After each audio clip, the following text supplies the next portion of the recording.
जब हम charter acts and regulations की बात करते हैं, इसमें हमने एक लेक्चर आपको डिलीवर किया जो इस लेक्चर के पहले का लेक्चर था, जो था preamble to the charter act और प्रीएम्बल टू द टॉपिक। मतलब उस दिन हमने चार्टर एक्ट की शुरुआत के पहले की सारी भूमिका बना दी थी। आप ये समझ पाएँ कि चार्टर एक्ट के तहत जो भी निर्णय लिए गए या डिफरेंट रेगुलेटिंग एक्ट के तहत निर्णय लिए गए, निर्णय किस दिशा में लिए जाने हैं यह आपको पहले से पता होना चाहिए।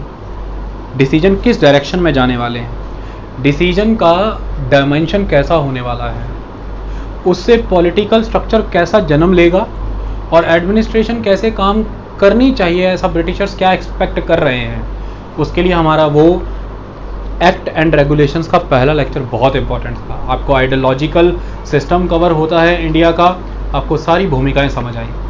आज हम एक्टों से शुरू करेंगे। हमारा सबसे पहला रेगुलेटिंग एक्ट ऑफ 1773 होगा। उसके बाद हम रेगुलेटिंग एक्ट को ही अमेंड करने वाला एक एक्ट डिस्कस करेंगे, जिसे हम सेटलमेंट एक्ट, डिक्लेरेटरी एक्ट या अमेंडमेंट एक्ट ऑफ 1781 कहते हैं। उसके बाद हमारा 1784 का पिट्स इंडिया एक्ट होगा और उसके बाद हम इसको अमेंड करने वाला 1786 का एक्ट पढ़ेंगे। मैं आपको ये समझा और साबित कर देना चाहता हूँ कि अगर आपने रेगुलेटिंग एक्ट 1773 को पकड़ लिया, ढंग से समझ लिया, कर लिया, यहीं से शुरू होके आप लास्ट 1947 के एक्ट तक अपने आप पहुँच जाओगे। आपको कभी कोई एक्ट रट्टा नहीं मारना पड़ेगा, सब कुछ साइंटिफिकली कनेक्टेड है कॉज एंड इफेक्ट के मैकेनिज्म के थ्रू, और ये प्रोसीजर आप बाखूबी देखेंगे। तो पहले एक्ट की नब्ज़ को पकड़ लेना, माहौल पकड़ लेना, कंसेप्ट पकड़ लेना, उसके बाद कोई चीज़ आपको किसी पॉइंट पे डिस्टर्ब नहीं कर सकती। तो शुरुआत करते हैं रेगुलेटिंग एक्ट 1773। जब हम 1773 के रेगुलेटिंग एक्ट की बात करते हैं तो इसका मतलब क्या है, इसमें वर्ड रेगुलेटिंग है। तो रेगुलेट किसको करना है? जो भारत में ब्रिटिश ईस्ट इंडिया कंपनी काम कर रही है उसको रेगुलेट करने का काम करना है, दैट्स इट। रेगुलेट कौन करना चाहता है? जो ब्रिटेन में ब्रिटिश गवर्नमेंट है वो रेगुलेट करना चाहती है। ब्रिटिश गवर्नमेंट में कौन स्टेक होल्डर है? दो चीज़ें ऑलवेज चलेंगी, एक ब्रिटिश मोनार्की और एक ब्रिटिश पार्लियामेंट। आज भी यही चल रहे हैं एज इट इज़। ये ब्रिटिश गवर्नमेंट रेगुलेट करना चाहती है ब्रिटिश ईस्ट इंडिया कंपनी को। सवाल पैदा होता है, भाई क्यों? जब इसका जवाब मिलेगा तो सवाल आता है हाउ, कैसे कैसे करेगी। और जब ये हो जाएगा तो निर्णय निकलता है कि कॉन्सिक्वेंस क्या हुए, कॉन्सिक्वेंसेस, और फिर कॉन्सिक्वेंसेस को देखते हुए रेक्टिफिकेशन। इन पे सिमटा रहेगा सारा सिस्टम। एनालिसिस बहुत क्रिटिकल दिया जाएगा और हर परिस्थिति को समझाया जाएगा। कोई बात हवाई या दुनियावी नहीं होगी। हवाई होगी, हवाई नहीं होगी, दुनियावी होगी। चलो आओ, चलिए थोड़ी कहानी बता दें ताकि आपको रेगुलेटिंग एक्ट समझ आ जाए। आप सभी जानते हैं 1757 में प्लासी का युद्ध हुआ था। 1757 के इस प्लासी के बैटल दूरदर्शन के अपने बच्चों से, छात्रों से, दर्शकों से ये मैं कहना चाहता हूँ कि आप ये समझ पाएँ, इसके लिए सिलसिलेवार तरीके से हमारे पिछले सभी लेक्चर सुनिए, डिक्लाइन ऑफ मुगल से लेकर के यहाँ तक, तो आपको बेहतर समझ आएगा। 1757 बैटल ऑफ प्लासी की अगर हम बात करें तो इसके तहत बंगाल में एक बहुत स्ट्रॉन्ग होल्ड मिल गया ब्रिटिशर्स को। सिराजुद्दौला को हराया और मीर जाफ़र को गद्दी पे बैठाया। तो मीर जाफ़र एक तरह का ब्रिटिशर्स का प्रोटीज हो गया और ब्रिटिशर्स की पैट्रनशिप शुरू हो गई। मतलब इसके बाद के शहर जितने भी नवाब आएंगे बंगाल में, वो एक तरह के पपट हुए ना, कठपुतलियाँ, किसकी? अंग्रेज़ों की। तो बंगाल में एक स्ट्रॉन्ग होल्ड मिला ना, थोड़ा ही समय आगे बढ़ा था, 1764 में क्या हो गया था साहब? Battle of Buxar. जब बैटल ऑफ बक्सर हुई थी तो एक जगह यानी कि अवध में तीनों इकट्ठे बैठे थे ना, अवध का नवाब, बंगाल का नवाब और मुगल एम्पायर शाह आलम, तीनों को एक ही साथ बक्सर नाम की जगह पे हरा दिया। किसने? हेक्टर मुनरो, जो कि किसकी तरफ से लड़ रहा था? ब्रिटिशर्स। तो ब्रिटिशर्स को एक बहुत ही डिसीजिव विक्ट्री मिली बक्सर में, और इस विक्ट्री के बाद मुगल एम्पायर शाह आलम को टेबल पे बुलाया गया और अगस्त 1765 में क्या साइन हुई? Treaty of Allahabad. तो ट्रीटी ऑफ इलाहाबाद के तहत अंग्रेजों ने मुगल सम्राट से क्या ले लिया? बंगाल, बिहार और उड़ीसा जो उस समय होता था उसकी दीवानशिप, माने रेवेन्यू कलेक्शन राइट, जिसे हम कहते हैं दीवानी। तो रेवेन्यू कलेक्शन राइट्स ले लिए। ये कहा गया कि ठीक है, बंगाल में नवाब ही रूल करेगा, लेकिन बंगाल, बिहार और उड़ीसा के, क्योंकि बंगाल में बिहार उड़ीसा भी आता था, उसके रेवेन्यू कलेक्शन के राइट मुगल सम्राट हमें देते हैं। मतलब रेवेन्यू कलेक्शन के राइट का मतलब, देखिए, जब आप रेवेन्यू कलेक्शन के राइट मांगते हैं तो नेचुरली आप रेवेन्यू को असेस भी तो करेंगे। रेवेन्यू के असेसमेंट के लिए आप लैंड का मेजरमेंट करेंगे, पहली बात। तो जब आप रेवेन्यू असेस कर रहे हैं तो आप असेसी भी तो आइडेंटिफाई करेंगे ना कि रेवेन्यू लेना किससे है। तो उसके लिए आप मालिकाना हक तय करेंगे ना कि मालिक कौन है लैंड का, लैंड को कल्टीवेट कौन करता है, और प्रोपराइटर। दो चीज़ें हो सकती हैं, एक तो जो मालिक है वही लैंड को कल्टीवेट भी कर रहा है, दूसरा मालिक कोई और है, खेत को जोत कोई और रहा है, कल्टीवेट कोई और कर रहा है। तो प्रोपराइटर आइडेंटिफाई करना, कल्टीवेटर को आइडेंटिफाई करना, जिससे रेवेन्यू लेना है, ये सारा भी तो आपका अधिकार है। और ऐसे में अगर मालिक मर जाता है तो उसकी ज़मीन किसके नाम पे चढ़ रही है, इनहेरिटेंस में वो लैंड किसको मिला, सक्सेसरशिप का राइट किसका है, वह भी तो आपके मैटर में कवर होता है कि नहीं होता है। दूसरी बात, मालिक ने एक से दूसरे को ज़मीन बेची तो अब आप असेसी नया बंदा हो गया ना, अब नए पर्सन से रेवेन्यू लेना है। तो ये सारी चीज़ें, इनहेरिटेंस का, संपत्ति का मामला, रेवेन्यू असेसमेंट का, प्रोपराइटरशिप का मामला, ये तो सारे दीवानी के सिविल अफेयर हो गए ना। इसकी वजह से ये हुई सिविल एडमिनिस्ट्रेशन। तो बंगाल, बिहार, उड़ीसा के रेवेन्यू कलेक्शन राइट मिलने की वजह से कंपनी को सिविल अफेयर, सिविल एडमिनिस्ट्रेशन की अथॉरिटी मिल गई थी। ये बड़ी बात है। तो सिविल एडमिनिस्ट्रेशन किसको मिल गई? कंपनी को। सिविल मने दीवानी के मामले, तो दीवानी मामले कौन सॉल्व करेगा? कंपनी। लेकिन ऐसे में कंपनी ने बहुत चालाकी से वो सिस्टम अपनाया जिसके तहत सारे के सारे बेनिफिट तो कंपनी ले गई in the form of revenue collection, लेकिन टेरिटरी की मेंटेनेंस, टेरिटरी की प्रोटेक्शन, लॉ एंड ऑर्डर और लोगों की ज़रूरतें जैसे इरिगेशन, ट्रेड एंड कॉमर्स को सपोर्ट करना, लोगों को बुनियादी सुविधाएं, मदरसा बनाना, मस्जिद बनाना, एजुकेशन, ये सब किसकी जिम्मेदारियां रहीं? नवाब की। अब नवाब पुलिस भी रखे, लॉ एंड ऑर्डर मेंटेन करे, टेरिटरी को इंटैक्ट रखे, आर्मी मेंटेन रखे। कहाँ से रखेगा? पैसा चाहिए। लेकिन पैसा कहाँ से आता है? रेवेन्यू से। रेवेन्यू कलेक्शन किसका हो गया? लगान कौन इकट्ठा करता है? अंग्रेज। तो अंग्रेजों ने पावर तो ली लेकिन रिस्पॉन्सिबिलिटी दे दी नवाब को। तो ये पावर विदाउट रिस्पॉन्सिबिलिटी का कंसेप्ट हो गया। इसकी वजह से ही अंग्रेजों के द्वारा बंगाल को लूटा गया। मतलब ये क्लाइव के द्वारा स्थापित किया गया डुअल एडमिनिस्ट्रेटिव सिस्टम था। डुअल एडमिनिस्ट्रेटिव सिस्टम का मतलब यहाँ पर यह है कि दीवानी का मसला सारा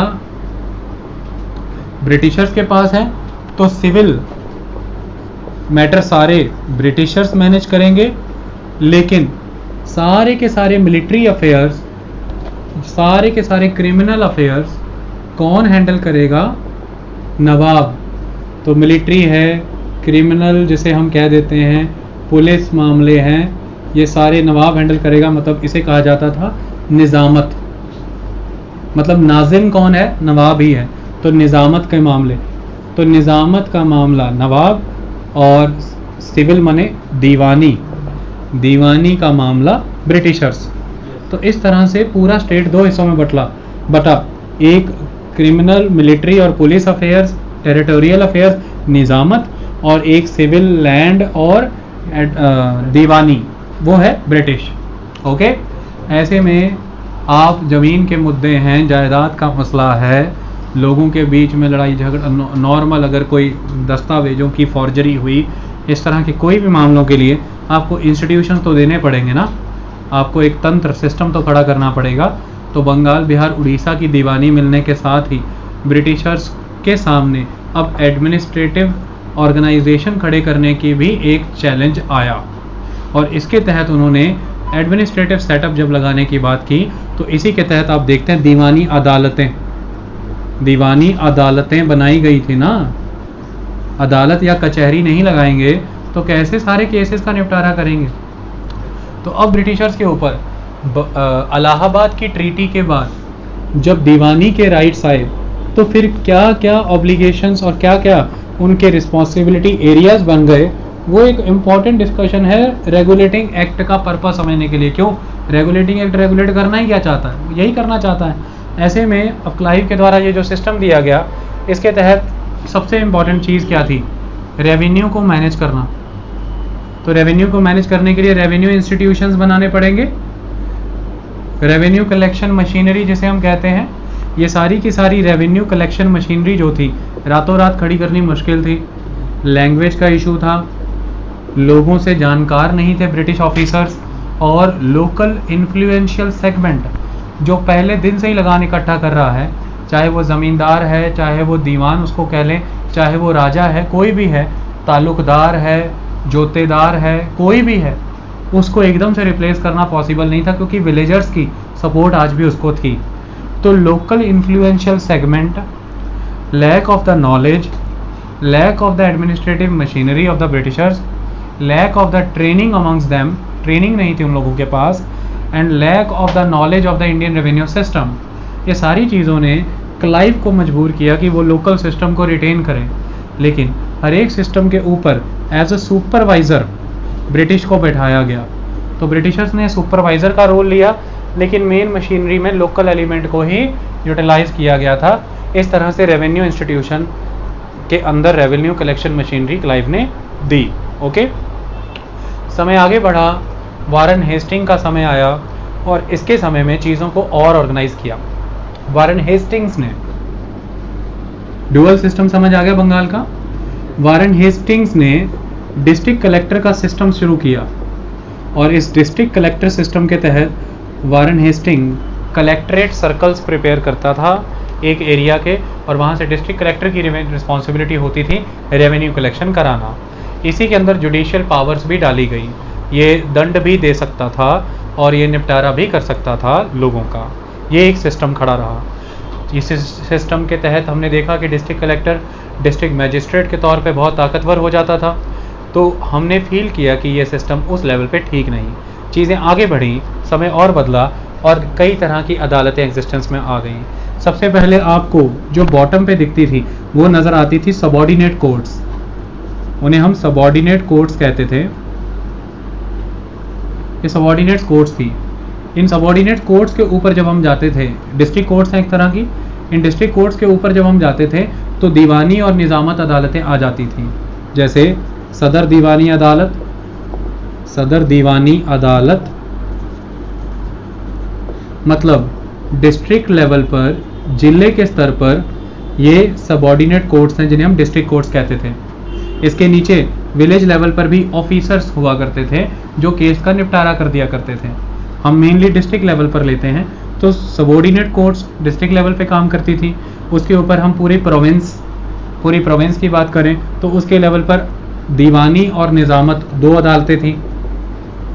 उनको हम कहते थे, एक सदर दीवानी अदालत थी और एक सदर निज़ामत अदालत थी। इनके ऊपर उसी प्रोविंस में अगर आप अपील करना चाहते हैं केस, तो आप जा सकते थे governor general in the council, तो governor in the council, governor general अभी नहीं, गवर्नर इन काउंसिल। तो सिस्टम क्या था कि एक बंगाल प्रेसिडेंसी है, उस बंगाल प्रेसिडेंसी में सबसे पहले डिस्ट्रिक्ट लेवल पर, पहला सर्कल डिस्ट्रिक्ट लेवल, यहाँ पर है सबऑर्डिनेट कोर्ट्स, डिस्ट्रिक्ट कोर्ट्स।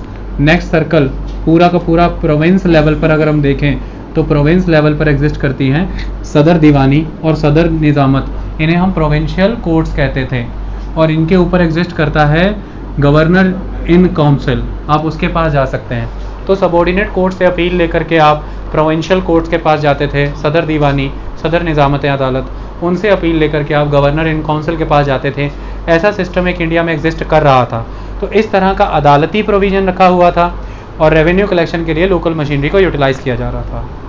हुआ क्या, क्लाइव के द्वारा दिया गया ये ड्यूअल शासन, द्वैत शासन, जिसमें रेवेन्यू कलेक्शन राइट तो ब्रिटिशर्स के पास है पर रिस्पॉन्सिबिलिटी कोई नहीं, और नवाब के पास रिस्पॉन्सिबिलिटी है लेकिन पैसे कलेक्ट करने की ताकत कोई नहीं। तो ऐसे में ब्रिटिशर्स ने एक खास चीज़ ये रखी कि कहीं नवाब मिलिट्री मैनेज करते हुए, लॉ एंड ऑर्डर मैनेज करते हुए, पुलिस को मैनेज करते हुए भी हमारे रेवेन्यू कलेक्शन के, हमारे ट्रेड एंड कॉमर्स के प्रिविलेजेस को कहीं हार्म ना कर दे, इसके ऑफिसर्स हमें तंग ना करें। इसके लिए नवाब को भी इलाहाबाद की ट्रीटी के तहत एक क्लॉज बना लिया था कि तुम्हारा सारा निज़ामत का मामला, सारा क्रिमिनल अफेयर भी एक डिप्टी नवाब मैनेज करेगा, और वो डिप्टी नवाब हमारी मर्जी से, तुम हमारे कहने पर तुम अपॉइंट कराओगे, और वो था मोहम्मद रज़ा Khan.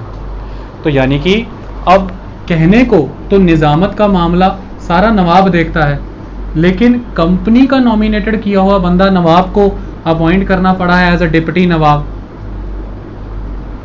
As a deputy nizamat officer, और एक्चुअल में सारा का सारा काम ये देख रहा है, और इसे नवाब रिमूव नहीं कर सकता without the consent of the company. तो कंपनी के कंसेंट के बिना इसे रिमूव भी नहीं किया जा सकता, कंपनी के नॉमिनेटेड मेंबरों में से ही ये अपॉइंट होगा। तो एक तरह से कहने को आपने नवाब को निज़ामत की अफेयर्स मैनेज करने को दिए हैं, लेकिन एक्चुअल सेंस में तो वो डिप्टी पर्सन कर रहा है, और वो डिप्टी आपके द्वारा चुना गया बंदा है और निकाला भी आपके कहने पे ही जाएगा, तो आपके इंटरेस्ट में ही वो काम करेगा। तो इनडायरेक्टली निज़ामत भी अंग्रेज़ों के ही हाथ में थी, लेकिन कभी भी इन्होंने पूरे बंगाल की गद्दी को खुद नहीं अपनाया, जबकि ये नया नवाब बैठाने की जगह खुद बैठ सकते थे, क्योंकि ये जनता का विरोध झेलना नहीं चाहते थे।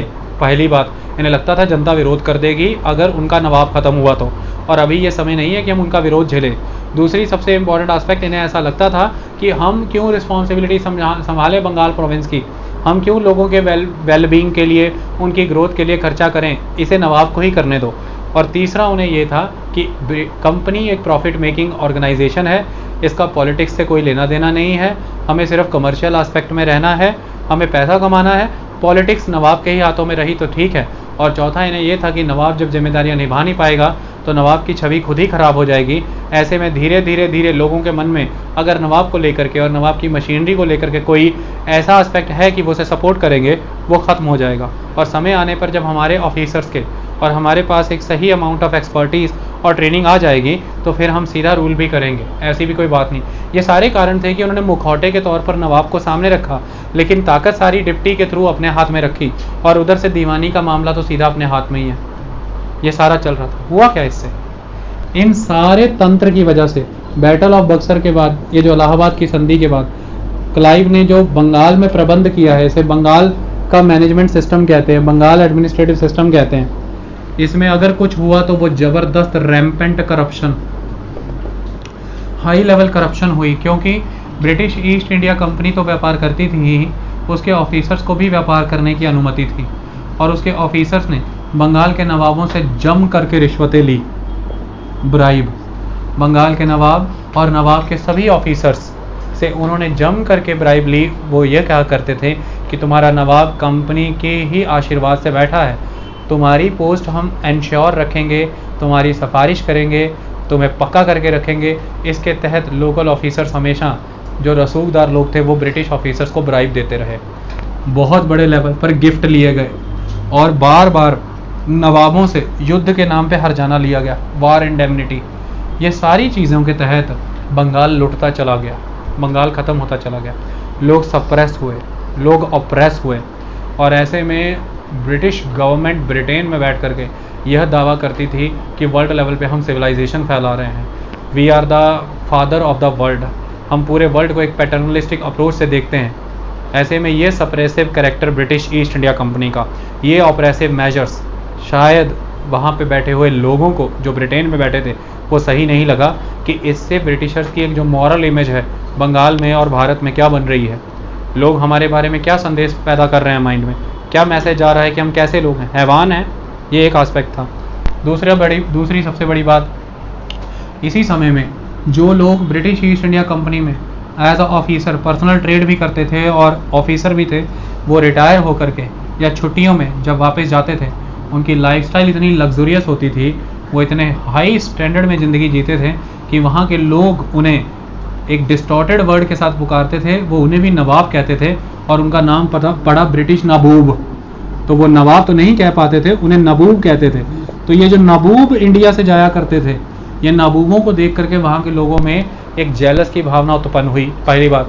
दूसरा, इन्हें लगा कि इतना पैसा, इनकी क्या प्रॉपर्टी थी जब ये यहाँ से गए, कुछ ओहदा नहीं था, कुछ दर्जा नहीं था, कुछ साल भारत में नौकरी करके इतनी लग्जरियस लाइफ कैसे, इन्होंने करप्शन की है, इन्होंने ब्राइब किया, इन्होंने ब्रिटेन का नाम बर्बाद किया। वहाँ पर एक आम जनता में सेंटीमेंट था कि ब्रिटिश क्राउन, ब्रिटिश किंग नहीं अलाउ कर सकता ईस्ट इंडिया कंपनी को कि वो अपनी मर्जी से वहाँ पर काम करे, क्योंकि वो हमें रिप्रेजेंट कर रहे हैं और हम एज अ रेस अपने आप को ऐसे नष्ट होते नहीं देख सकते लोगों की नज़रों में।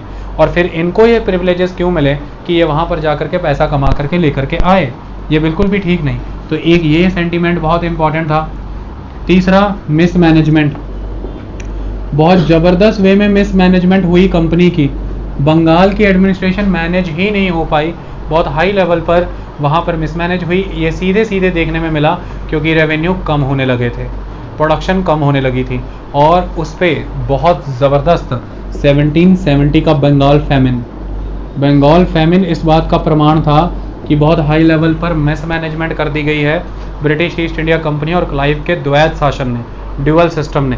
तो बर्बाद हो गया सब कुछ, क्योंकि अगर फार्मर मर गया, बंगाल का एग्रीकल्चरिस्ट मर गया, ट्रेडर कमर्शियल सेगमेंट मर गया, हैंडीक्राफ्ट सारे खत्म हो गए, तो ब्रिटिश ईस्ट इंडिया कंपनी के द्वारा जो आने वाले समय में ब्रिटिशर्स प्रोडक्ट प्रोड्यूस करेंगे वो कैसे वहाँ पर बेचे जा सकेंगे जब वहाँ पर खपत करने के लिए, कंज्यूम करने के लिए वो सेगमेंट ही नहीं है जिसके पास कोई परचेजिंग पावर भी हो। ये एक सेंटीमेंट बहुत इंपॉर्टेंट था। तो कुल मिलाकर के मिसमैनेजमेंट नतीजा थी कि बंगाल फैमिन आया और बंगाल में पूरी तरह से अनार्की चल रही थी, कोई किसी का कहना नहीं मान रहा था। नवाब ने देखा कि जब मेरे हाथ में कुछ है ही नहीं और मेरी छवि बिगाड़ी जा रही है, वो भी बैक द स्टेज लोगों को लूट रहा था। तो नवाब भी लूट रहा था, अंग्रेज भी लूट रहे थे, दोनों अगर खा रहे थे तो केवल बंगाल को। ये एक इम्पॉर्टेंट एस्पेक्ट था। ऐसे में कुछ और सर्कमस्टांसेस पैदा हुए। ये क्या थे? ये बड़े यूनिक थे। ब्रिटिश ईस्ट इंडिया कंपनी का बंगाल में चढ़ाई देख करके, बंगाल में कमाई देख करके बार बार ब्रिटिश गवर्नमेंट यानी कि पार्लियामेंट ये चाह रही थी कि हम ईस्ट इंडिया कंपनी के ऑपरेशंस में इंटरफेयर करें। इसी की वजह से 1763-64 के दौरान इंटरफेरेंसेस की गई और इन इंटरफेरेंसेस की वजह से 1766 के दौरान ब्रिटिश गवर्नमेंट ने ब्रिटिश ईस्ट इंडिया कंपनी पे ये ऑब्लिगेशन लगाई कि आपको annually 4 lakh pound British government को पे करने हैं। आप जो भी बंगाल में एक्टिविटी कर रहे हैं या आप जो भी इंडिया में कैंपेन आपने मिलिट्री के किए हैं वो ब्रिटिश क्राउन आर्मी की मदद से किए हैं, आपने टेरिटरी उस आर्मी की मदद से जीती है। और ऐसे में ये जो सारी आप कमाई कर रहे हैं उसका एक हिस्सा ब्रिटिश क्राउन का, ब्रिटिश पार्लियामेंट का, ब्रिटेन का भी बनता है। तो 4 लाख पाउंड आप एनुअल पेमेंट देंगे और ब्रिटिश ईस्ट इंडिया कंपनी ये पे कर रही। हालात बदल गए।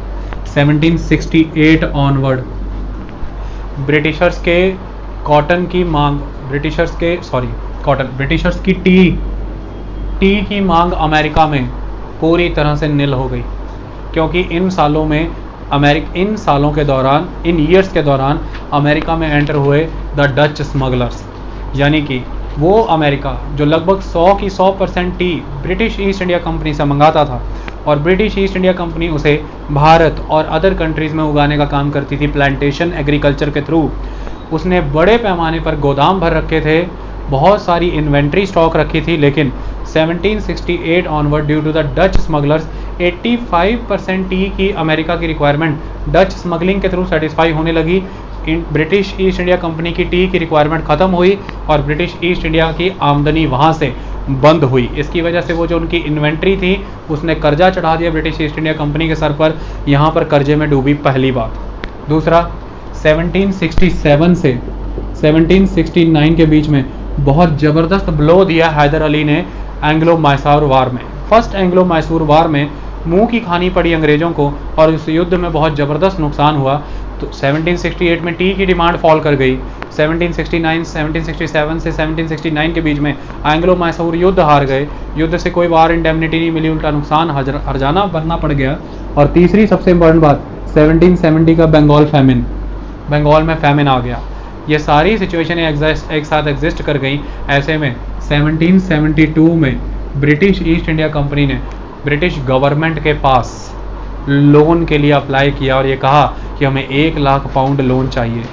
और वो ब्रिटिश गवर्नमेंट जो अपने लोगों के दबाव में चल रही थी, जिनसे बर्दाश्त नहीं हो रहा था कि ये ब्रिटिश ऑफिसर्स इतने बड़े लाम लश्कर का जीवन जी रहे हैं, वो गवर्नमेंट हैरान थी कि ईस्ट इंडिया कंपनी बैंकरप्सी की तरफ जा रही है और ईस्ट इंडिया कंपनी के सारे ऑफिसर जो वापस लौटे हैं, उनकी ग्रोथ का लेवल ऐसा है कि अगर 100 साल भी ब्रिटेन का एक नागरिक काम करे तो पैसा नहीं कमा सकता।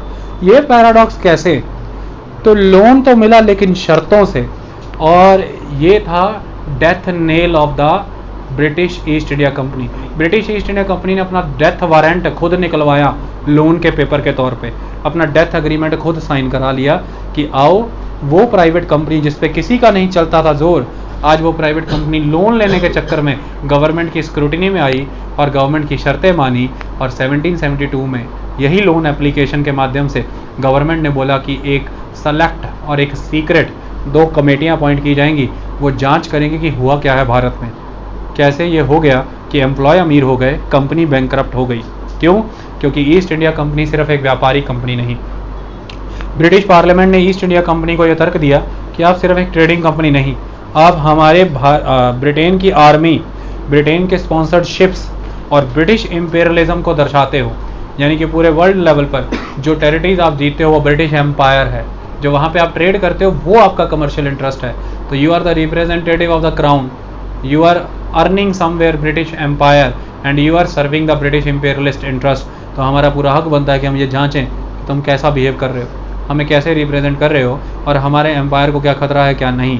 तो यानी कि ब्रिटिश गवर्नमेंट ऑलवेज से इसे अपना एम्पायर कंसिडर करके चलती थी। ऑलवेज वो ये चाहती थी कि ब्रिटिश ईस्ट इंडिया कंपनी के जो कैंपेन्स हैं उनके थ्रू चाहे कोई कमर्शियल चाहे कोई टेरिटोरियल बेनिफिट अगर आया है तो वो मैं शेयर लेके चलूँगे। तो इसलिए ब्रिटिश गवर्नमेंट की तरफ से जो बड़े बड़े ऑथर्स ने ये हवाले दिए थे कि ब्रिटिश गवर्नमेंट कभी भी इम्पेरियलिज्म या कभी भी एम्पायर खड़ा नहीं करना चाहते थे, वो थॉट गलत है। ईस्ट इंडिया कंपनी जो भी करती रही उसमें ब्रिटिश गवर्नमेंट का पूरा इंटरेस्ट था, पूरा शेयर उन्होंने लिया है और पूरी पैट्रोनेज मिलती रही है। और ब्रिटिश ईस्ट इंडिया कंपनी को इन कंट्रीज़ में रूल करने के लिए पुख्ता नियम बना करके भी यही गवर्नमेंट अभी देगी, आप समझेंगे।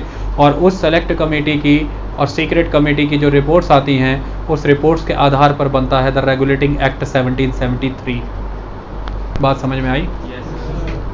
थोड़ा ब्रिटिश ईस्ट इंडिया कंपनी का ढांचा समझ लेते हैं। देखिए, आप सभी जानते हैं ब्रिटिश ईस्ट इंडिया कंपनी सन 1600 में ब्रिटिश क्वीन एलिजाबेथ से चार्टर इशू करा करके बनी थी और इस कंपनी को भारत और ईस्ट इंडीज़ के साथ 15 साल के लिए एक्सक्लूसिव ट्रेड की मोनोपोली का चार्टर मिला था। यानी कि और कोई ट्रेड नहीं कर सकता था, ना इंडिविजुअल व्यापारी ब्रिटेन का, ना ब्रिटेन की कोई और कंपनी। सिर्फ ईस्ट इंडीज़ एरियाज़ में अगर कोई ब्रिटेन के एंड पे व्यापार करेगा तो वो ईस्ट इंडिया कंपनी होगी। और 15 साल के लिए एलिजाबेथ ने ये चार्टर साइन करके दिया था। हर 15 साल के बाद इसे रिन्यू होना था, वो एक अलग बात है। 1600 में ये शुरू हुआ, 1602 में ब्रिटिशर्स भारत में आगमन कर गए थे, एडवेंट हो चुका था उनका। ऐसे में हमें ये समझना होगा कि कौन कौन सी बॉडीज़ ब्रिटेन में एग्जिस्ट कर रही हैं। सबसे पहले तो आपको ये देखना है, मैंने यहाँ पर नाम ब्रिटिश क्राउन का लिया तो मतलब मैं मोनार्की को एड्रेस कर रहा हूँ, तो मोनार्की है। लेकिन ब्रिटेन का एक लंबा इतिहास रहा है। अगर आप 1206 से नोट करें तो वहाँ पे किंग जॉन के द्वारा सबसे पहले बिल ऑफ राइट इशू किया गया था। ये जो बिल उन्होंने राइट्स का, अधिकारों का खाका इशू किया, इसे Magna carta of the rights कहते हैं। और भारतीय फंडामेंटल राइट का एम लक्ष्मीकांत का चैप्टर पढ़ेंगे तो उसमें भी Magna carta of the fundamental rights king John का दिया हुआ 1206 का ये बिल ऑफ राइट है। इसी से ब्रिटेन के संविधान की शुरुआत हुई।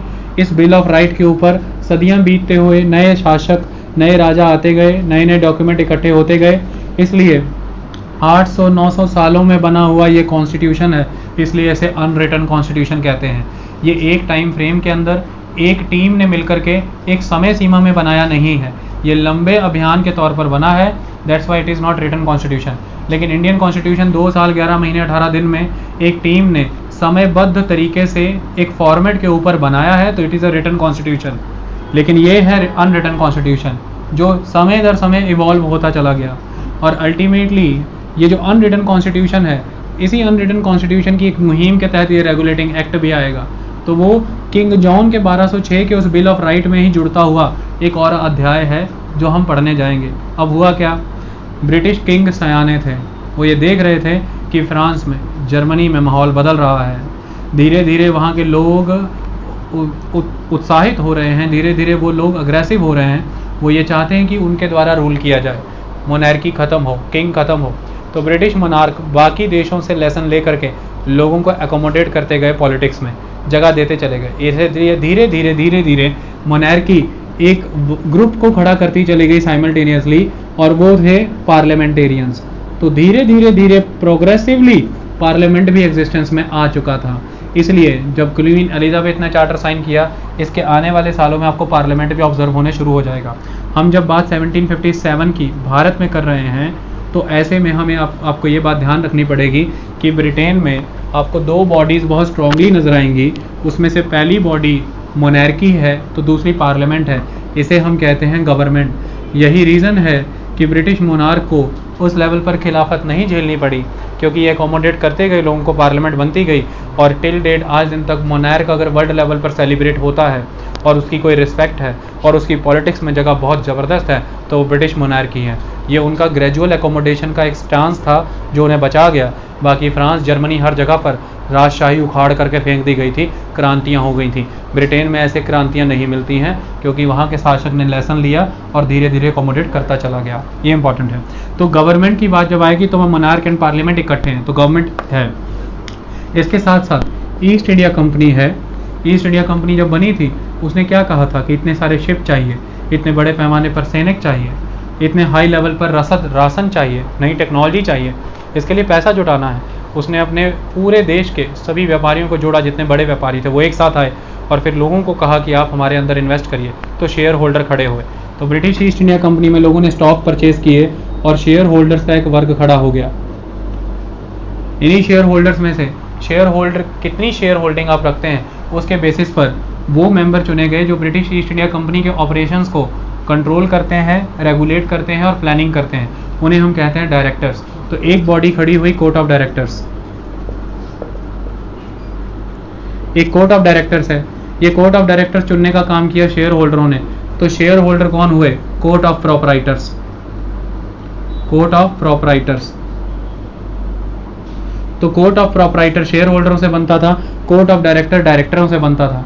कोर्ट ऑफ डायरेक्टर जो भी निर्णय लेते थे वो कोर्ट ऑफ प्रोपराइटर में जाता था, शेयर होल्डर्स के पास। शेयर होल्डर्स उस निर्णय को सस्पेंड करा सकते थे, उस निर्णय में फेरबदल करने को कह सकते थे, और पहले से जो कोई निर्णय लग रहा है, चल रहा है, उसे रिवोक भी कर सकते थे। कह सकते थे कि उसे वापस लो, ख़त्म करो। तो ये ताकतें हुआ करती थी, क्योंकि किसी कंपनी में पैसा लगाने वाले आदमी के पास उसका प्रॉफिट एंड नुकसान दोनों शेयर करने की ताकत होती है। तो वो एक तरह का उसमें मालिकाना ही हक रखता है, इसलिए मालिक को प्रोपराइटर कहा जाता है। इसलिए शेयर होल्डर की बॉडी को कोर्ट ऑफ प्रोपराइटर कहा गया। तो अब 4 चीज़ें हमेशा याद रखनी है। एक बात सुनने में आएगी मोनार्की, एक सुनने में आएगी पार्लियामेंट, दोनों मिलके हुई गवर्नमेंट। एक हुआ कोर्ट ऑफ डायरेक्टर जिसके मेंबर हुआ करते थे 24, और एक हुआ शेयर होल्डर जो मिलके बना है क्या, court of proprietor. Court of proprietor हर साल 24 कोर्ट ऑफ डायरेक्टर चुन रहे थे। तो कोर्ट ऑफ डायरेक्टर का टेन्योर कितना होता था? 1 ईयर। 1 ईयर। 1773 के रेगुलेटिंग एक्ट के पहले की कहानी क्या थी? 1 ईयर का कोर्ट ऑफ डायरेक्टर का टेन्योर हुआ करता था। ओके, क्लियर है? कोई दिक्कत की बात तो नहीं? चलिए, वेरी गुड। ये सारा सिस्टम एक फॉर्म में एग्जिस्ट कर रहा था। ऐसे में ये सारी चीज़ें जो हुई ये ब्रिटेन में हुई। अगर हम बात इंडिया की करते हैं तो वहाँ पे क्या हो रहा था? इंडिया में जब ब्रिटिशर्स आए, सबसे पहले वो एक जगह पे फैक्ट्री बनाते थे। फैक्ट्री वो वेयर हाउस था जिसमें वो सारा मटेरियल प्रिकॉर करके रखते थे। धीरे धीरे वहाँ पर वो घर बनाते थे, स्कूल बनाते थे, चर्च बनाते थे, रेजिडेंशियल अकोमोडेशंस, बाकी सारी ऑफिसेज बनाते थे, वो एक सेटलमेंट में बदल जाती थी। धीरे धीरे उसकी घेराबंदी कर लेते थे, वो एक फोर्टिफिकेशन में बदल जाता था। धीरे धीरे वो पूरे एरिया को कैप्चर कर लेते थे और ये सारी की सारी सेटलमेंट को मैनेज कर रहा है, गवर्न कर रहा है, रूल बना रहा है, रेगुलेशन बना रहा है गवर्नर। और एक गवर्नर के साथ जब मेंबर जुड़ जाते थे थोड़े और, क्योंकि गवर्नर अकेला नहीं कर सकता, तो ये बन जाती थी काउंसिल, और काउंसिल को हेड हमेशा प्रेसिडेंट करता है। तो जिस एरिया में भी ब्रिटिशर्स की ये फोर्टिफिकेशन होती थी, वहाँ पर जब ब्रिटिशर्स उस एरिया के लोकल रूलर को हरा देते थे और खुद वहाँ पे कब्जा अपना लेते थे, तो प्रेसिडेंट की काउंसिल ही उस एरिया को फिर मैनेज करती थी। इसलिए प्रेसिडेंट के अधीन वाले एरिया को हम प्रेसिडेंसी कहते थे। इसलिए बंगाल प्रेसिडेंसी, बॉम्बे प्रेसिडेंसी और मद्रास प्रेसिडेंसी दिखेगी आप लोगों को।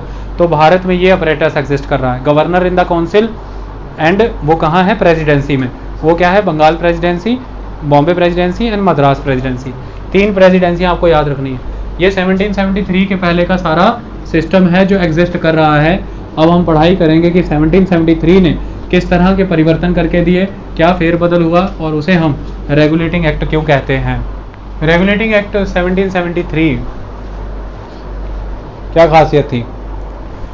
ब्रिटिश पार्लियामेंट में सीक्रेट कमेटी की और सेलेक्ट कमेटी की रिपोर्ट रिसीव होने के बाद उस समय के ब्रिटिश पार्लियामेंट के प्राइम मिनिस्टर लॉर्ड नॉर्थ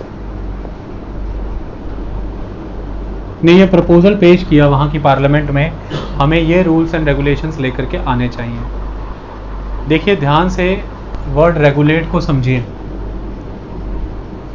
यानी कि ब्रिटिश पार्लियामेंट ने, क्राउन ने कभी भी डायरेक्टली इंडिया को क्राउन के अंडर लाने की कोशिश नहीं की है। इस एक्ट के तहत सिर्फ और सिर्फ कंपनी के अफेयर्स को रेगुलेट किया गया है, कंपनी के अफेयर्स को रेगुलेट किया गया है, और वो बहुत तरीके से किया गया है। ओके, तो ये रेगुलेटिंग एक्ट इसलिए कहलाता है क्योंकि सिर्फ रेगुलेट करने का काम है।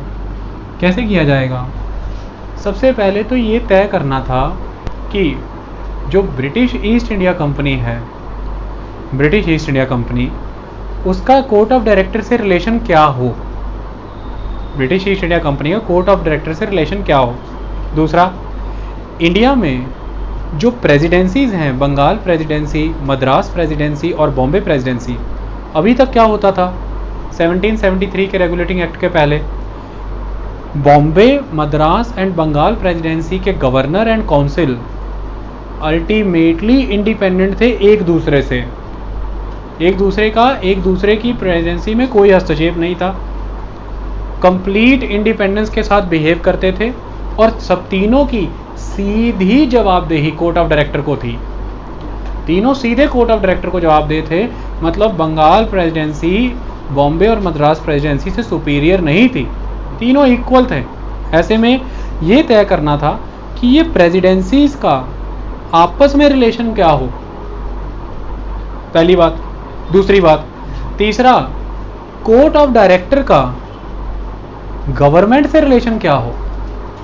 तो प्रेसिडेंसीज का कोर्ट ऑफ डायरेक्टर से रिलेशन क्या हो, कोर्ट ऑफ डायरेक्टर का गवर्नमेंट से रिलेशन क्या हो, और प्रेसिडेंसीज का आपस में रिलेशन क्या हो। पहला मुद्दा रिलेशनशिप पे खड़ा था। दूसरा मुद्दा था एडमिनिस्ट्रेशन का, कि एडमिनिस्ट्रेशन किस सेंस में बेटर की जाए, एफिशिएंसी को बढ़ाया जाए। कारण ये ज़माना एडम स्मिथ की थ्योरीज का था। 1770 यूरोप गूंज रहा था एडम स्मिथ की कहानियों से, और वो किताबें लिख रहा था the nature and the causes of the developed state, कि नेचर क्या होता है उस स्टेट का और कॉजेज क्या होते हैं उस स्टेट के जो डेवलप्ड होते हैं। तो उसमें उसने प्रूव किया कि वो स्टेट कतई ईस्ट इंडिया कंपनी जैसा तो नहीं होता, यानी कि वो मोनोपोली के टोटली अगेंस्ट था। वो कहता था कि फ्री मार्केट मैकेनिज्म होना चाहिए, मार्केट फोर्सेस को रोल प्ले करने दो और फ्रीली सभी वेंचर्स को आने दो, सभी व्यापारियों को घुसने दो। डिमांड एंड सप्लाई अपने आप तय कर लेगा कौन टिकेगा और कौन नहीं। इसी से ग्रोथ होगी इकोनॉमी की, और इसी से कंज्यूमर को भी वाइडर चॉइसेस मिलेंगी, और इसी से कोई भी स्टेट डेवलप होता है, क्योंकि मेरिट प्रमोट होती है, क्योंकि कंपटीशन आता है, क्योंकि रिसोर्स का वैल्यू एडिशन होता है। फिर आप बेटर से बेटर बनाना चाहते हैं, नई इनोवेशंस करते हैं, नई इन्वेंशंस एग्जिस्टेंस में आती हैं। ऐसे में ब्रिटिश ईस्ट इंडिया कंपनी को स्ट्रीमलाइन करना बहुत ज़रूरी था। लेकिन दूर दूर तक भी कभी MCQ में गलती ना कर देना।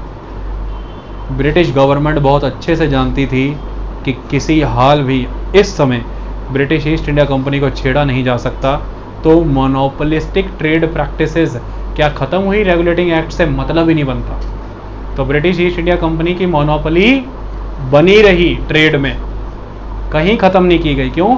इस समय ब्रिटिश ईस्ट इंडिया कंपनी से बेहतर भारत को कोई नहीं जानता था, और ब्रिटेन एंड इंडिया इतने डिस्टेंस पे थे, कम्युनिकेशन का इतना गैप था कि आप पूरी तरह से एक ऐसी मशीनरी जो ब्रिटिश गवर्नमेंट के द्वारा डायरेक्टली काम करे इंडिया में, उसे नहीं काम करवा सकते। क्यों? क्योंकि जिनका लोकल इन्फ्लुएंस है, जो 1600 से वहाँ आकर के 170 साल से बैठे हुए हैं, जो कंपनी वहाँ पे राजा नवाब लैंग्वेजेस और मशीनरी को अंडरस्टैंड करती है, उससे सीधा ब्रिटिश सरकार अपने ऑफिसर भेज के मुचायटा नहीं ले सकती थी। ये तो हो ही नहीं सकता था। इससे ब्रिटिश गवर्नमेंट के इंटरेस्ट हार्म होने थे, क्योंकि ईस्ट इंडिया कंपनी उखाड़ दी जानी थी भारत से, और ब्रिटिश ही उखाड़ दिए जाने थे। तो पहली बात तो ब्रिटिश ईस्ट इंडिया कंपनी का ट्रेड मोनोपोली ख़त्म नहीं किया गया, लेकिन एडमिनिस्ट्रेशन दी जाए ऐसा प्रयास किया गया। ये केस रिलेशनशिप का था, एडमिनिस्ट्रेशन का था। तो सबसे इंपॉर्टेंट एस्पेक्ट, अब क्या स्टेप लेगा लॉर्ड नॉर्थ, लॉजिकली समझते हैं कि क्या क्या परिवर्तन किए जाएंगे। अब से पहले मैंने आपको ये बताया था कि जो कोर्ट ऑफ प्रोपराइटर हुआ करते थे, मतलब शेयर होल्डर जो हुआ करते थे, वो वोटिंग करके कोर्ट ऑफ डायरेक्टर चुना करते थे। अब वोटिंग के अधिकार अब तक जिसको मिले हुए थे वो कौन था? 500 पाउंड तक, जिसका 500 पाउंड तक का शेयर था वो वोट कर सकता था। ऐसे में 500 पाउंड वाले बहुत सारे शेयर होल्डर होते थे, और कोई भी प्राइवेट ग्रुप इन 500 शेयर होल्डरों का एक अच्छा खासा हेल्दी ग्रुप बना के कोर्ट ऑफ डायरेक्टर के डिसीजंस को हैम्पर कर देते थे for the purpose of their interest. इसकी वजह से सबसे पहले तो गवर्नमेंट ने ये देखा कि सबसे पहले कोर्ट ऑफ डायरेक्टर पे इन्फ्लुएंस शेयर होल्डर का कम करके हमारा बढ़ाना है। कोर्ट ऑफ डायरेक्टर पे इन्फ्लुएंस शेयर होल्डर का है ना, वो क्योंकि बहुतों को वोट करने का मौका मिला हुआ है, तो पहले वोटिंग राइट कर्टेल करो। वोटिंग राइट क्या करो? कर्टेल। तो 500 से बढ़ा करके 1000 पाउंड वाले को अब वोटिंग राइट मिला। इसकी वजह से बहुत बड़ा सेगमेंट गया खाक छानने। तो ऐसे में कोर्ट ऑफ डायरेक्टर पे इन्फ्लुएंस करने की ताकत घट गई, किसकी? कोर्ट ऑफ प्रोपराइटर की। दूसरी तरफ कोर्ट ऑफ डायरेक्टर को ऑर्गेनाइज करना होगा। कोर्ट ऑफ डायरेक्टर 24 थे और एक साल के लिए थे। It is high level instability. अगर अच्छी एडमिनिस्ट्रेशन प्रोवाइड करना चाहते हो, अगर पॉलिसी में कंसिस्टेंसी रखना चाहते हो, और अगर आप चाहते हो कि एक लॉन्ग टर्म प्लानिंग हो सके इंडिया को लेकर के, गवर्नर जो भारत के एक साल में तो कोर्ट ऑफ डायरेक्टर बदल रहा है, और उधर से भारत तक आने में 6 महीने की समुद्री यात्रा लग जाती है। ऐसे में क्या ही काम होगा? अगर इंडिया में गवर्नमेंट को सुदृढ़ करना है, अगर पॉलिसी में कंटिन्यूटी रखनी है और प्लानिंग लॉन्ग टर्म करनी है, तो पहले इनके टेन्योर सेट करने होंगे। इनके टेन्योर क्या करने होंगे? सेट करने होंगे। तो इनके टेन्योर कैसे सेट किए गए? इनके टेन्योर सिम्मी सेट ऐसे किए गए कि 24 तो हैं, ये 24 के 24 ही हैं, लेकिन हर किसी एक पर्सन का टेन्योर 4 साल का कर दिया। और एवरी ईयर 1/4 पर्सन रिटायर होंगे। एवरी ईयर 1/4 रिटायर होंगे, और कोई भी एक पर्सन 4 साल तक सर्व करेगा। तो हर साल कितने नए पर्सन भर्ती होंगे? 24 में से 1/4 कितना होता है Simmi? Every year 6 new member enter होंगे, और 6 साल तक चलेगा, 4 साल तक चलेगा वो मेंबर। अगले साल फिर से नए 6 भर्ती होंगे, तीसरे साल फिर से नए 6 भर्ती होंगे, और चौथे साल फिर से नए 6 भर्ती होंगे। तो जो पहले साल में भर्ती हुए थे वो निकल जाएंगे। समझ आया मेथड? बच्चे को समझ आया नहीं है, समझाना पड़ेगा। पेन पढ़ाओ जल्दी। क्या मेथड है? 24 1 2 3। बच्चे को बच्चों की तरह ही समझा देते हैं, इसमें क्या है? 1 2 3 4 5 6 7 8 9 10 11 12 13 14 15 16 17 18 19 20 21 22 23 24। 24 मेंबर रहेंगे, और हर 4 साल के बाद निकल जाएंगे। अभी ये 24 के 24 ही है ना, कोई चक्कर नहीं। तो 4 साल बीते और ये निकाल दिए गए। 1 2 3 4 5 6 उड़ा दिए गए। इनकी जगह नए आ गए, ये नए घुसे, फिर अगले साल ये निकाल दिए जाएंगे। तो पहली बार लॉटरी सिस्टम से निकाले होंगे, जैसा अपना राज्यसभा में किया था। राज्यसभा में भी यही सिस्टम है ना भाई। तो पहली बार क्या करें, तो फिर लॉटरी लगा ली थी। तो पहले बार के राज्यसभा वाले बेचारे 6 साल बैठ ही नहीं पाए थे, 2 साल में लुढ़क लिए थे, 2 साल में ही खिसक लिए थे। कहते ये क्या किया, बिठाया और निकाल दिया। तो ऐसा मेथड लगा करके पहला साइकिल किसी तरह से चलाया होगा, उसके बाद ये चल गया होगा। ठीक है, ये एक सिस्टम फॉलो किया कि for every year 1/4 person retire होंगे और हर पर्सन जो रिक्रूट होगा वो 4 साल तो रहेगा। ऐसा करके क्या किया गया, इसे स्ट्रेंथन किया गया। कोर्ट ऑफ प्रोपराइटर का कोर्ट ऑफ डायरेक्टर पे इन्फ्लुएंस रिड्यूस किया गया। ये क्या कर रहे हैं सारे बदलाव, ब्रिटेन में। कहते चलो ब्रिटेन में तो हुआ, इसको क्या कहते हैं, centralisation of the administration. Centralise ही किया जा रहा है। पहले एक पोजीशन पे 4 साल में 4 पर्सन बैठने थे, अब उसी पोजीशन पे एक ही पर्सन 4 साल तक बैठ रहा है। इसे सेंट्रलाइजेशन ही कहते हैं। तो 4 साल में गवर्नमेंट कोर्ट ऑफ डायरेक्टर पे अच्छा खासा इन्फ्लुएंस रखेगी एक पर्सन पे, लेकिन हर साल कोई नया ही डायरेक्टर चुन के आ जाता है, उसे फिर पार्लियामेंट अपने इन्फ्लुएंस में लेती है, फिर मिनिस्टर अपने साथ मिलाते हैं, पता ही नहीं लगता। कोर्ट ऑफ प्रोपराइटर कहते तू मिल गया उसके साथ, चल तेरी, फिर बदल देंगे। तो मतलब court of proprietor court of director को क्राउन के अंडर जाने ही नहीं देते थे, उसके इन्फ्लुएंस में घुसने ही नहीं देते थे। ऐसे में क्राउन ने दिमाग लगाया कि पहले तो कोर्ट ऑफ प्रोपराइटरों को कम करो जरा, इनको सारा कचड़ा माल निकालो। 500 वाले मुंह उठा के वोट डालने चले जाते हैं, कंपनी कहते हैं ऐसा करो वैसा करो पहले। और कोर्ट ऑफ डायरेक्टर का 1-1 साल वाला टंटा खत्म करो, 4-4 साल के लिए एक आदमी बैठेगा, उसे हम फिर अपने चौपटे में ले लेंगे। 3 महीने 4 महीने वो कोर्ट ऑफ प्रोपराइटर के मुताबिक काम करेगा, 6वें महीने से तो फिर वो काम सरकार के लिए ही करेगा। तो इसे कहते हैं सेंट्रलाइजेशन। तो सेंट्रलाइजेशन ऑफ द एडमिनिस्ट्रेशन हो गया ब्रिटेन में। अब बारी आई इंडिया की। कहते हैं यार इंडिया, चलो इंडिया में कौन हुआ। इंडिया में जब बारी आई प्लानिंग करने की, तो इंडिया में गवर्नर हुआ करता था ना, गवर्नर इन काउंसिल। कहते सबसे पहली बात तो ये गवर्नर इन काउंसिल वाला सिस्टम जो है, इसमें आज के बाद ये बंगाल, बॉम्बे और मद्रास ऐसा नहीं होगा। बंगाल का गवर्नर जो है वो बंगाल का गवर्नर ही नहीं है, वो गवर्नर जनरल भी है। मतलब वो भारत में ब्रिटिशर्स की जितनी भी ब्रिटिश प्रोविंस है उस सारी का गवर्नर जनरल है। तो मतलब उसको ओवरराइडिंग पावर दे दी बॉम्बे और मद्रास के गवर्नर्स के ऊपर। किस मामले में दे दी, ये समझना बहुत जरूरी था। बंगाल का गवर्नर मद्रास एंड बॉम्बे के गवर्नर के ऊपर हाथ रखेगा, किस मामले में, फॉरेन रिलेशन के मामले में। और फॉरेन रिलेशन क्या होंगे, अगर बॉम्बे प्रेसिडेंसी है तो उसके लिए फॉरेनर कौन है, आसपास के राजा। क्योंकि तब पूरा इंडिया थोड़ी ना था कि पाकिस्तान फॉरेनर होगा तो रशिया फॉरेनर। भारत तो बाद में एक हुआ है, पहले तो छोटे छोटे राजा थे और हर राजा के लिए दूसरा राजा विदेशी राजा था, वो उसे विदेशी ताकतें कहता था। जैसे सिखों के लिए, पंजाब के लिए अफगान विदेशी थे ना, बॉर्डर पे ही थे दोनों। तो बॉम्बे प्रेसिडेंसी और मद्रास प्रेसिडेंसी को अगर कोई भी फॉरेन रिलेशन डील करना है, माने कोई वॉर, कोई पीस, कोई मिलिट्री एक्ट करना है, तो गवर्नर जनरल इन काउंसिल जो बंगाल का है उससे कंसेंट लिए बिना या उससे कंसेंसस बनाए बिना नहीं हो सकता, एक्सेप्ट इमरजेंसी। अब वहाँ बैठा हुआ है बंगाल और इधर बैठा हुआ है बॉम्बे। अब इधर से मराठों ने आक्रमण कर दिया और ये ऐसे बैठा रहे कि बंगाल का गवर्नर जनरल से परमिशन लेना है। 45 दिन तो जाने में ही लगते थे बग्गियों में, तो 45 दिन में इधर से पता लगा मराठे उड़ा गए। तो आपने देखा होगा मराठा वार्स के दौरान बॉम्बे प्रेसिडेंसी ने अपने निर्णय में ही अपने दम पर ही मदद करने का वादा कर दिया था और बंगाल प्रेसिडेंसी ने फिर उस निर्णय को आके कैंसिल कर दिया था। वो यही था कि क्योंकि 1773 का एक्ट बंगाल प्रेसिडेंसी को अधिकार दे गया था, तो बंगाल का governor general except emergency military war and peace का मैटर खुद हैंडल करेगा।